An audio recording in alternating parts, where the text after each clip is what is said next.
Oui, effectivement, nous allons parler de silence, pas juste de silence, mais nous allons en parler. Mais d'abord, j'aimerais dire que ce matin, nous avons démenti quelque chose que nous entendons souvent, c'est que nous sommes dépendants de la technologie. C'est pas évident de nos jours, hein? On se sent tellement dépendant de la technologie, des ordinateurs, les téléphones et tout ça. Et lorsqu'on n'a plus de batterie, ou lorsqu'on manque d'électricité, ou lorsqu'on a des petits problèmes techniques, on a tendance à se sentir très démuni, n'est-ce pas? Est-ce que je suis seul dans cette situation-là? C'est vrai, hein? Mais ce matin, on a pu quand même chanter nos cantiques, même si nous n'avions pas des paroles à l'écran. Alors, merci d'avoir chanté avec nous. Ça a été bon de pouvoir tous nous entendre chanter ce matin à la gloire de Dieu. Et c'est l'anniversaire de Noël, mais je tiens à préciser aussi que c'est l'anniversaire de Anne aujourd'hui. Donc, bon anniversaire à tous les deux.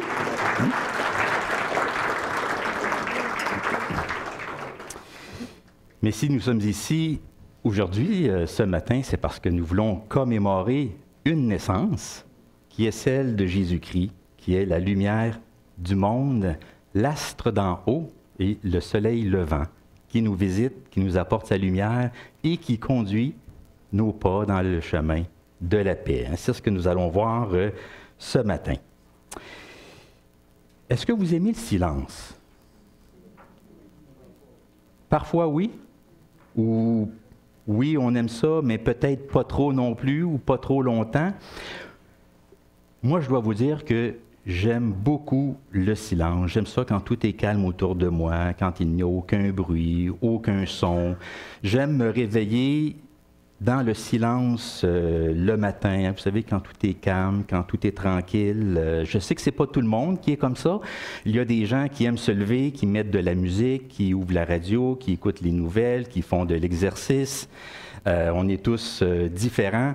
Mais moi, en ce qui me concerne, j'aime me réveiller dans le calme et dans le silence. On est environné de bruit, n'est-ce pas? Et on ne s'en rend même pas compte, mais il y a toujours un bruit de fond autour de nous et on s'habitue au bruit qu'il y a. Est-ce que vous vous êtes rendu compte quand il n'y a plus d'électricité, quand on manque de courant, c'est le silence total. Pas de radio, pas de télé, pas de musique, pas de lave-vaisselle. Hein? Le frigidaire ne fonctionne pas. Même l'échangeur d'air, je ne l'entends plus dans la maison. L'adoucisseur d'eau ne peut pas fonctionner. C'est le silence complet, le silence total. Tout ce qu'il y a, c'est nous, avec nos proches, notre petite chandelle. Ça fait du bien, n'est-ce pas? La seule chose qui peut briser mon silence dans ces moments-là, c'est la génératrice de mes voisins. Et je ne sais pas pourquoi, mais dans mon voisinage, j'ai l'impression que tout le monde a une génératrice, sauf moi. Mais bon. Mais ce qui est sûr, en tout cas, c'est que nous aimons parler. N'est-ce pas? On aime parler, mais pour dire quoi? Parfois, c'est pour dire des choses importantes, des choses nécessaires, mais d'autres fois, c'est aussi pour dire des choses plutôt banales. C'est juste pour remplir le temps, la conversation, parler pour parler. Parfois, on dit même qu'on parle pour rien dire. Mais on aime parler. Un jour, quelqu'un a dit ceci. « Il faut que nous apprenions à nous taire. Nous mettons 5 ans pour apprendre à parler et le reste de la vie pour apprendre à nous taire. » Alors, je ne sais pas ce que vous en pensez, mais je pense qu'il y a quand même là matière à réflexion. Est-ce que vous êtes d'accord? Ce n'est pas évident de se taire. Et on l'a vu ce matin, n'est-ce pas? Lorsque Michel est ici, demande le silence, c'est pas toujours évident de prendre quelques instants de silence et de se préparer, disposer nos cœurs pour la célébration. Le silence, c'est toujours un défi. Alors, nous allons parler de silence ce matin, mais pas de n'importe quel silence, mais du silence qui conduit à la louange, à l'image de ce que nous retrouvons dans le récit de la Nativité. Parce que dans ce récit, il est question de silence, de méditation et de louange. C'est la méditation silencieuse qui permet de conduire nos cœurs vers la louange. Alors nous allons voir ce matin quelqu'un qui avait vraiment hâte de parler, de s'exprimer. Il avait tellement de choses à dire, il avait tellement envie de raconter ce qui lui était arrivé. Il avait tellement envie de louer Dieu et de le bénir. Mais son temps de louange a été précédé d'une longue période de silence et de méditation. Et je dirais même que c'est dans le silence qu'il a pu méditer sur le sens des événements et qu'il a été amené à louer Dieu par la suite. Est-ce que vous savez de qui je parle? Zacharie, qui est le père de Jean-Baptiste. Exactement. Alors, nous allons lire un passage dans l'Évangile de Luc, au chapitre 1, les versets 57 à 79. J'avais préparé une petite présentation PowerPoint, mais comme on n'est pas dépendant de la technologie, on va se débrouiller sans ça ce matin. Donc, Évangile de Luc, chapitre 1, les versets 57 à 79. Alors, je vous invite à écouter attentivement le texte.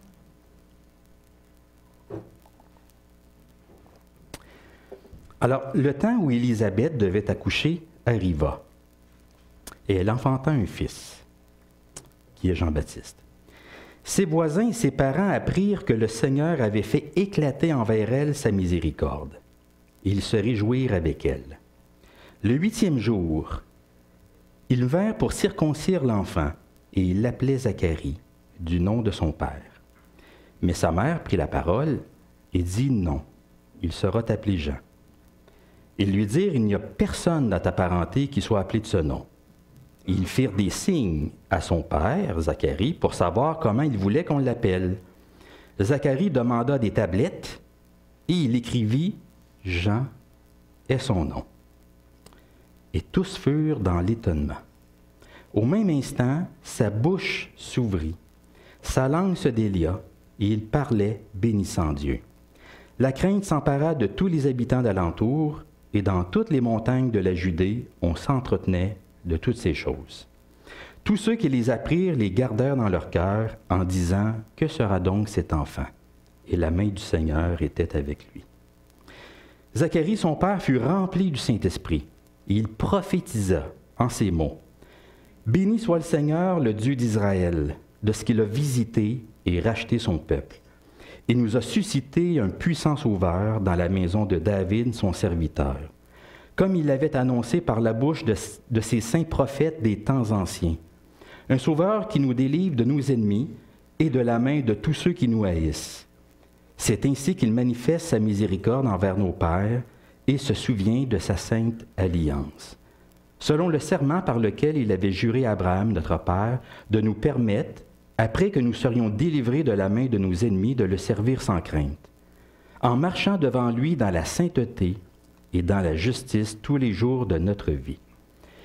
Et toi, petit enfant, tu seras appelé prophète du Très-Haut, car tu marcheras devant la face du Seigneur pour préparer ses voies, afin de donner à son peuple la connaissance du salut par le pardon de ses péchés. Grâce aux entrailles de la miséricorde de notre Dieu, en vertu de laquelle le soleil levant nous a visités d'en haut, pour éclairer ceux qui sont assis dans les ténèbres et dans l'ombre de la mort, pour diriger nos pas dans le chemin de la paix. » Alors c'est la parole de Dieu pour nous aujourd'hui. Prions ensemble.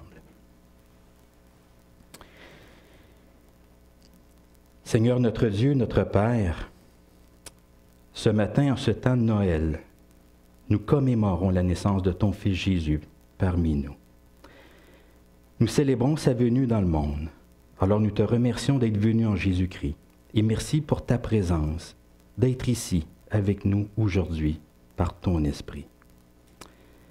Ce matin, Seigneur, nous voulons nous placer encore une fois devant toi, en Église, en communauté. Nous sommes ici pour te louer, pour te remercier, pour faire monter vers toi nos prières et pour entendre ta voix et discerner une parole de toi pour nous. Alors puisses-tu nous parler, Seigneur, à chacun d'entre nous aujourd'hui. puisses-tu nous rejoindre, nous toucher là où nous sommes. Nous voulons faire silence dans nos cœurs pour écouter ta parole. Alors que ta parole ce matin soit pour nous l'occasion, une autre de goûter à ton amour, à ta bonté et à ta miséricorde en Jésus-Christ. Amen.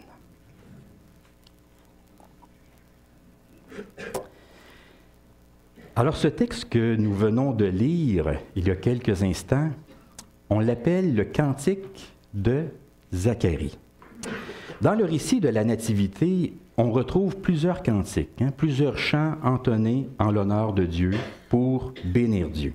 Et d'ailleurs, le Cantique de Zacharie débute justement par les mots « Béni soit Dieu, le Dieu d'Israël ». Dans le Nouveau Testament, lorsqu'il est question de bénédiction, ça va dans les deux sens. Dieu nous bénit, mais nous aussi, nous pouvons le bénir en retour.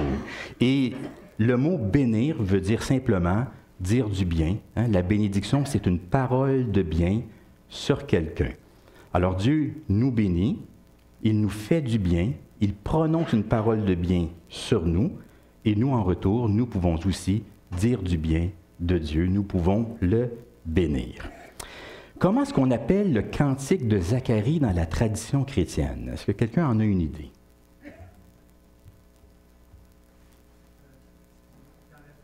Dans la tradition chrétienne, dans l'histoire de l'Église, comment est-ce qu'on appelle le Cantique de Zacharie? Le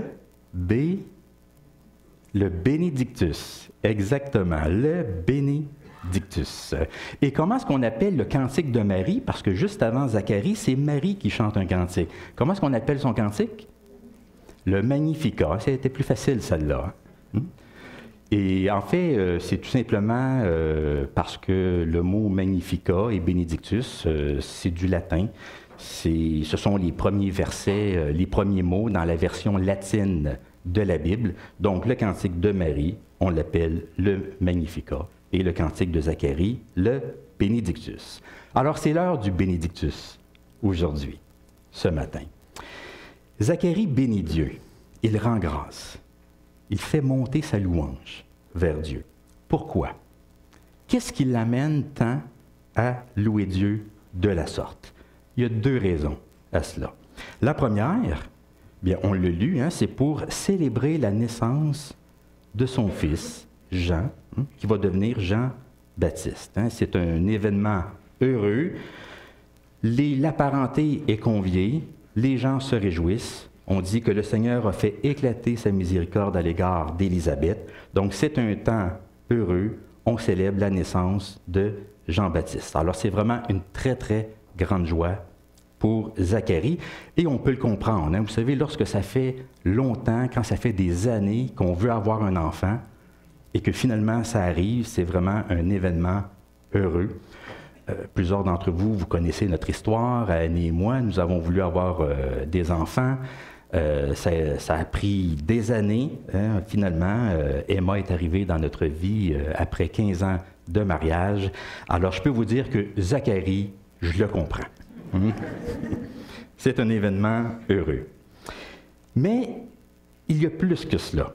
La naissance de Jean-Baptiste, c'est pas juste une naissance ordinaire. Il y a quelque chose qui se trame dans les coulisses de l'histoire. Parce que Dieu est en train de faire quelque chose.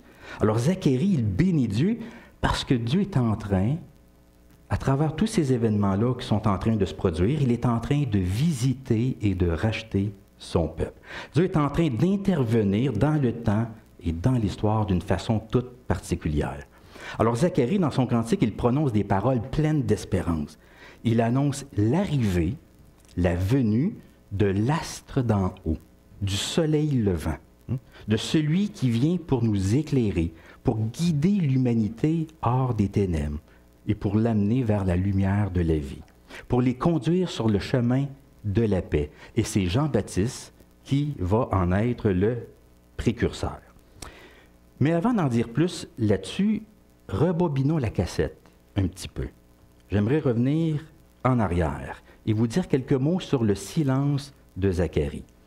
Parce que Zacharie a été enfermé dans un long silence, un silence de plusieurs mois avant de prononcer ce cantique. Voici ce qui s'est passé. Zacharie, c'est un prêtre. Il est au service de Dieu dans le temple de Jérusalem. Le temple, on le sait, c'est le cœur de la foi juive, c'est le symbole de la présence de Dieu parmi son peuple. À un moment donné, Zacharie se rend à Jérusalem pour le service du temple. Lorsque c'est rendu à son tour, il est désigné par le sort pour entrer dans le temple pour un office solennel. Il est là pour offrir de l'encens à Dieu. Et pendant ce moment-là, un ange lui apparaît, qui est l'ange Gabriel. Il lui révèle que sa prière a été exaucée et que sa femme, Élisabeth, va enfanter un fils, qu'il devra appeler Jean, qui sera un grand prophète devant Dieu. Alors, il lui annonce que Élisabeth, celle qu'on appelait la stérile, va avoir un enfant, et ça, c'est quelque chose de tout à fait exceptionnel. Mais voilà, Zacharie émet un petit doute. Il se dit à l'intérieur de lui, est-ce que ça se peut vraiment? Parce qu'après tout, lui et sa femme, comme on dit, ils ont passé l'âge d'avoir des enfants. Et il me semble qu'à sa place, j'aurais sans doute douté aussi. Peut-être pas vous, mais moi oui.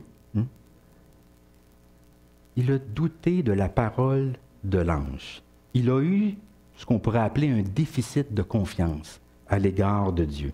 Et l'ange le perçoit bien. Mais ça, c'est quand même bon pour nous de savoir cela. Parce que vous savez, Zacharie, dans les Écritures, dans le récit de la Nativité, il est reconnu pour être pourtant un homme de foi. Un homme pieux, juste, fidèle. Luc, dans son évangile, nous dit que lui et sa femme étaient des gens irréprochables. Ils observaient tous les commandements de Dieu, toutes les ordonnances du Seigneur. Mais malgré tout cela, Zacharie a quand même, à ce moment-là, dans ce contexte-là, il a quand même douté. Et ça nous montre que n'importe qui peut douter. Même les croyants les plus fidèles et les plus matures dans la foi. Personne n'est à l'abri du doute. Qui ici n'a jamais douté? Qui ici n'a jamais eu ce déficit de confiance à l'égard de Dieu? Alors Zacharie émet un doute. Et qu'est-ce qui lui arrive? Bien, il devient, à ce moment-là, il devient muet jusqu'à la naissance de l'enfant qui est Jean-Baptiste. Il est enfermé dans un long et profond silence. Un silence qui a duré combien de temps? 9 mois. Quand même. Pendant combien de temps pouvons-nous demeurer silencieux? Nous. Quelques secondes? Quelques minutes? Quelques heures? Alors imaginez 9 mois de silence. Sa femme a dû se demander ce qui se passait. C'est pas parce qu'il boudait. C'est pas parce qu'il ne pouvait pas parler. En fait, ce n'est pas parce qu'il ne voulait pas parler, mais c'est parce qu'il ne pouvait pas parler. Il était enfermé, atteint de mutisme. Qu'est-ce que Zacharie a fait pendant tout ce temps-là? Parce que vous vous êtes posé la question, mais qu'est-ce qui lui est passé par la tête pendant cette période de 9 mois, le temps de la grossesse d'Élisabeth? Bien sûr, il n'a pas arrêté de vivre, il a continué de vaquer à ses occupations quotidiennes, il a continué à voir des gens, à faire ce qu'il devait faire. Mais qu'est-ce qui s'est passé pendant ce temps-là à l'intérieur de lui? Imaginez, vous avez une vision, un ange vous apparaît, vous avez toute une expérience spirituelle, et là, vous aimeriez pouvoir partager ça avec quelqu'un, mais vous ne pouvez pas. Peut-être par l'écrit ou peut-être en faisant des signes, mais c'est quand même pas la même chose que de raconter quelque chose qu'on a vécu. Alors, ça a dû être une période difficile pour lui. Et même Marie, elle était là aussi, parce que dans le récit de la Nativité, on voit que Marie a passé 3 mois avec Zacharie et Élisabeth. Donc, Zacharie était là avec 2 femmes, sa femme et la cousine de sa femme, l'une sur le bord de la ménopause, l'autre vierge, toutes 2 enceintes, et lui ne pouvait rien dire. J'imagine que pour lui, ça a été comme un long chemin de Compostelle. Hein, vous connaissez ça, le chemin de Compostelle? Hein? Vous savez, hein, parfois, il y a beaucoup de personnes qui vont aller faire le chemin de Compostelle parce que ça leur permet de réfléchir, de méditer, de faire du ménage dans leur vie, dans leurs pensées, dans leur cœur, dans leurs priorités aussi. Hein? Souvent, on a des décisions importantes à prendre et on se dit, on va aller faire le chemin de Compostelle et puis on va prendre le temps de réfléchir à tout ça. Et puis après ça, bien, je déciderai de ce que je veux faire dans ma vie. Je pense que ça a été quelque chose qui ressemble à ça pour Zacharie, un long chemin de Compostelle. Pour lui, ça a été, je pense, un temps d'observation et de méditation. Hein, je vais le dire comme ça, un temps d'observation et de méditation. Parce que d'une part, il ne pouvait faire autrement que d'observer et de contempler la réalisation de la parole de l'ange. Il a dû bien se rendre compte avec le temps que sa femme prenait un peu de ventre. Il était spectateur de ce que Dieu faisait. Il voyait bien la parole de l'ange s'accomplir sous ses yeux. Mais il ne pouvait pas parler, il pouvait juste contempler l'œuvre de Dieu dans sa vie et dans la vie d'Élisabeth. Mais d'autre part, ça a été un temps de méditation pour lui, parce qu'il a dû méditer sur le sens des événements, hein, sur ce qui était en train de se produire. Vous savez, lorsqu'on vit des choses difficiles dans notre vie, on cherche du sens, hein, on cherche à comprendre le pourquoi du comment. Qu'est-ce qui nous arrive exactement? Pourquoi ça nous arrive à ce moment-ci de notre vie? Et c'est ce qu'a dû faire Zacharie, tenter de comprendre ce qui se passait. Pourquoi tous ces événements dans sa vie à ce stade-ci? Bon, heureusement, un jour, on le sait, on l'a lu, Zacharie retrouve la voix. Son silence est brisé, sa langue se délie, et c'est la louange qui remplit sa bouche. Et c'est à quel moment que cela a eu lieu? C'est au moment où il confirme le nom de son fils. C'est à ce moment-là qu'il retrouve la parole. Alors, arrive la naissance de Jean-Baptiste. Élisabeth veut l'appeler Jean. Tout le monde proteste. Ça, c'est pas nouveau. Hein? On le sait. Parfois, on veut nommer un enfant d'une certaine façon, puis on lui dit non, tu ne vas pas l'appeler comme ça, là. Tout le monde proteste. Alors, on donne une tablette à Zacharie, un iPad, puis on lui demande le nom que lui souhaite pour son fils, et il écrit Jean est son nom, qui veut dire le Seigneur est favorable, le Seigneur est gracieux. Hein? C'est le sens du nom de Jean, ce qui représente bien le cœur de Dieu au sein de ses circonstances. Hein? Dieu veut faire grâce, il veut agir, intervenir pour combler les gens de sa miséricorde. Et c'est à ce moment-là qu'il est guéri de son mutisme, il retrouve la voix et il se met à louer Dieu. Hein? C'est l'heure du bénédictus. Zacharie passe du silence à la parole. De prêtre qu'il était, il devient prophète. Hein? Le texte nous dit qu'il prophétise. Zacharie, son père, fut rempli du Saint-Esprit et il prophétisa en ces termes. Et ça, c'est très significatif ici. Avez-vous déjà remarqué que dans le récit de Luc, c'est le retour de la prophétie? L'esprit prophétique se réveille. Il y a plusieurs personnes dans le récit de la Nativité, selon Luc, qui se mettent à prophétiser. Élisabeth prophétise, Marie prophétise, Zacharie prophétise. Un petit peu plus loin, Siméon, un autre personnage, va aussi prophétiser. Il va y avoir aussi une femme du nom de Anne qui est désignée comme prophétesse et qui va voir l'enfant Jésus dans le temple. Jean-Baptiste va être un prophète du Très-Haut et bien sûr, le prophète par excellence, ça va être Jésus lui-même. Tous sont remplis du Saint-Esprit et se mettent à prophétiser, hein, c'est-à-dire à parler de la part de Dieu. Et ça, c'est significatif, parce que, selon l'avis de plusieurs commentateurs, c'est que ça fait écho aux 400 ans de silence de Dieu dans l'histoire d'Israël. Vous savez, dans la Bible, il y a 2 testaments, l'Ancien et le Nouveau. Et entre les 2 testaments, il y a ce qu'on appelle la période intertestamentaire. Et c'est une période qui dure combien de temps? 400 ans. Dans la tradition juive, on dit que Dieu n'a pas envoyé de prophète pendant tout ce temps-là. Alors on parle du silence de Dieu.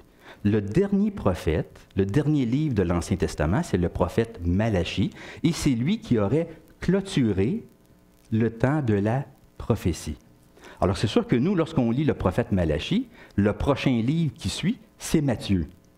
Mais entre les deux livres, il y a une période de 400 ans. Bien sûr, il s'est passé beaucoup de choses dans cette période-là, des événements très importants. Alors, le peuple d'Israël a continué de vivre certaines choses. Il y a même des livres qui ont été écrits sur ce qui s'est passé durant cette période-là. Mais quand même, dans la tradition juive, on dit qu'il y a eu une période de silence divin pendant 400 ans parce qu'il n'y avait pas de prophète.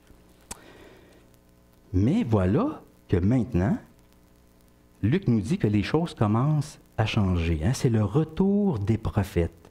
L'esprit prophétique se réveille. Et ça, c'est signe que quelque chose de nouveau est sur le point d'apparaître, de commencer. Une nouvelle période, une nouvelle phase commence dans l'histoire.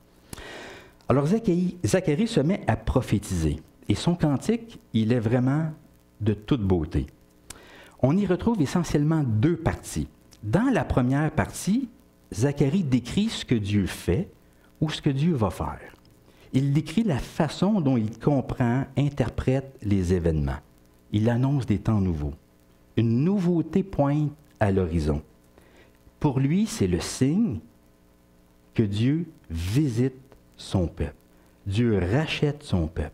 Dieu fait miséricorde à son peuple. Et il reste fidèle à son peuple. Et on retrouve tous ces thèmes dans le cantique de Zacharie. Il est question d'une visite divine, d'une rédemption divine, d'une miséricorde divine, d'une fidélité divine. C'est de cela qu'il parle dans la première partie. Et dans la deuxième partie, il décrit le destin de son enfant, Jean-Baptiste, qui va devenir le précurseur de Jésus, celui qui va lui ouvrir la voie, qui va préparer la venue de l'astre d'en haut, la venue du soleil levant, celui qui va apporter la lumière pour conduire nos pas dans le chemin de la paix. Alors, je reviens à la première partie. Dans ce cantique, Zacharie, il porte un regard sur le passé. Il se souvient. C'est d'ailleurs le sens de son nom. Zacharie, c'est l'homme qui se souvient. C'est l'homme qui fait mémoire. Alors, Zacharie, ce qu'il fait ici, c'est qu'il replonge dans l'histoire de son peuple. C'est une replongée historique qui va occuper une grande partie de son cantique. Il se met à parler de David, d'Abraham, des prophètes d'autrefois, des promesses de Dieu. Il relie son histoire, qui est l'histoire de son peuple. Mais s'il fait cela, s'il porte un regard sur le passé, c'est pour mieux expliquer le présent. Ce présent qui est porteur d'espérance pour l'avenir. Pour bien comprendre ce qu'il fait ici, je fais une petite comparaison. Imaginez que vous, aujourd'hui, vous essayez de décrire la réalité du Québec d'aujourd'hui. Vous essayez de décrire ce que nous sommes comme peuple et ce que nous sommes devenus avec le temps, ici au Québec, en 2024. Est-ce que c'est possible de décrire la réalité du Québec d'aujourd'hui sans remonter le temps, sans repenser à notre histoire collective? Ça serait difficile. Pour comprendre le présent, le Québec d'aujourd'hui, il faut comprendre notre histoire, d'où nous venons. Alors, vous remontez loin. Vous pensez à la Nouvelle-France. Vous pensez à la découverte du Canada avec Jacques Cartier. Vous pensez à Samuel de Champlain, qui a fondé la ville de Québec. Vous pensez aux alliances avec les Premières Nations, les nations autochtones. Vous pensez à la guerre de 7 ans, cette guerre entre la France et l'Angleterre en Europe, qui a amené la guerre dans les colonies. Vous pensez à la bataille des plaines d'Abraham, avec la défaite du marquis de Montcalm. Vous pensez à la capitulation de Montréal, au traité de Paris, qui cède la Nouvelle-France à l'Angleterre. La Nouvelle-France est renommée Province of Québec, colonies britanniques. Après cela, bon, il y a le Haut-Canada, le Bas-Canada, viennent plus tard les pères de la Confédération canadienne, hein, c'est la fondation du Dominion du Canada. Plus tard encore apparaît au Québec la Révolution tranquille. L'Église catholique perd de son influence sociale. C'est la montée du mouvement indépendantiste avec René Lévesque. Il y a le premier référendum. Il y a la nuit des longs couteaux, où le Québec se fait passer un sapin. Il y a le deuxième référendum. Il y a la loi sur la laïcité. Et puis, on arrive aujourd'hui. C'est un survol rapide.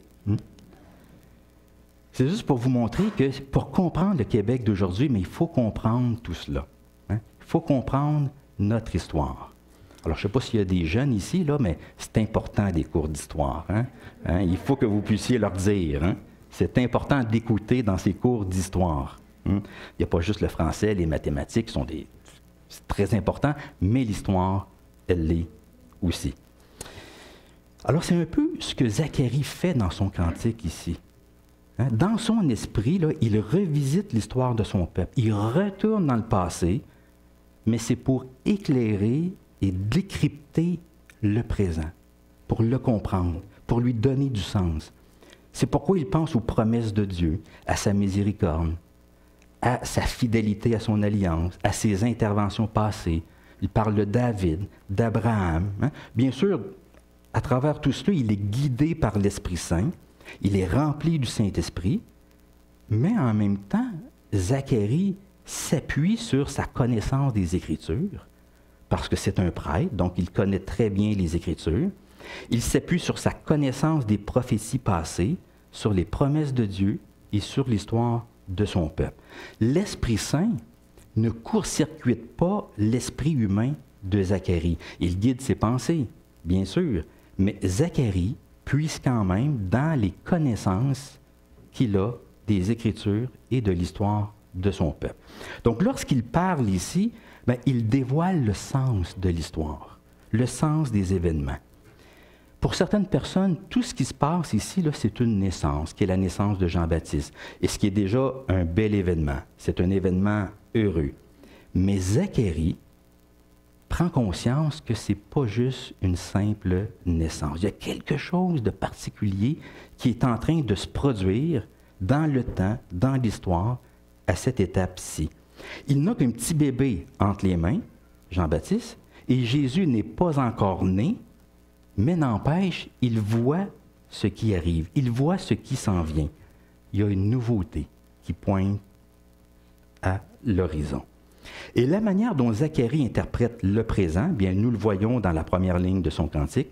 Il dit « Béni soit Dieu, le Dieu d'Israël, de ce qu'il a visité et racheté son peuple. » Béni soit le Dieu d'Israël de ce qu'il a visité et racheté son peuple.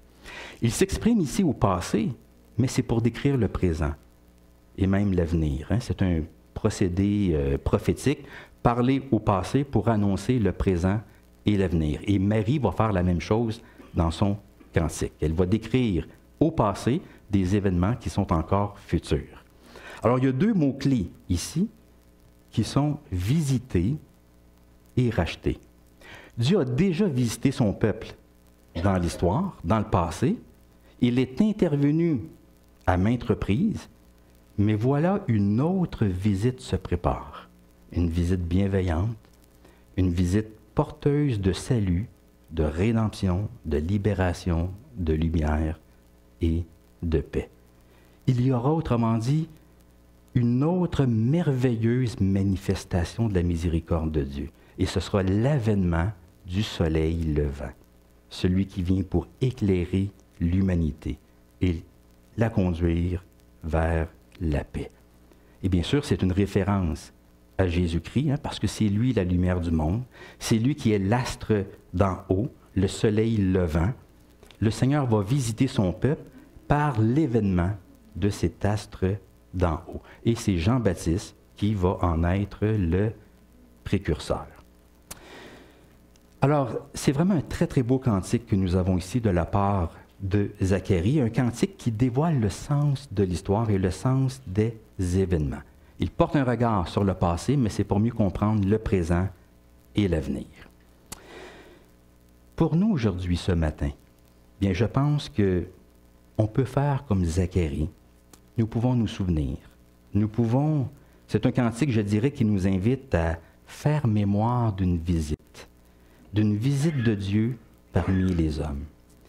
Et c'est une visite qui a déjà eu lieu. Nous n'attendons plus le soleil levant, le visiteur annoncé, parce qu'il est déjà venu. Le visiteur annoncé est déjà venu manifester la grâce, le pardon et la miséricorde de Dieu. Le visiteur annoncé est déjà venu nous éclairer et donner sa paix. Et c'est pourquoi nous, aujourd'hui, nous voulons nous tourner vers lui pour qu'il puisse nous conduire dans la lumière et dans la paix. Il est la lumière du monde et le prince de paix. Jésus est le signe par excellence de cette visite de Dieu parmi l'humanité.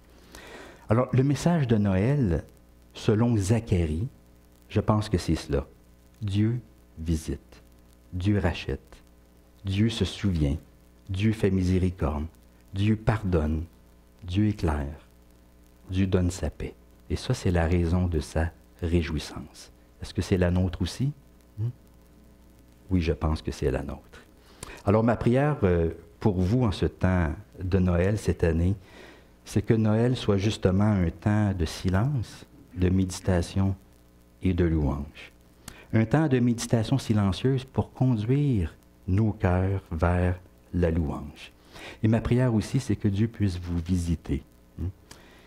Que Dieu puisse vous rejoindre, vous visiter dans votre vie, vous toucher, vous consoler, vous apporter sa lumière, sa paix, son pardon, ce dont vous avez besoin. Nous avons tous besoin de cette lumière, de cette paix, de ce pardon de Dieu. Nous en avons besoin et je pense que notre monde en a besoin aussi. Alors je vous souhaite un joyeux Noël et que Dieu vous visite à sa façon, à sa manière en ce temps de l'année. Amen.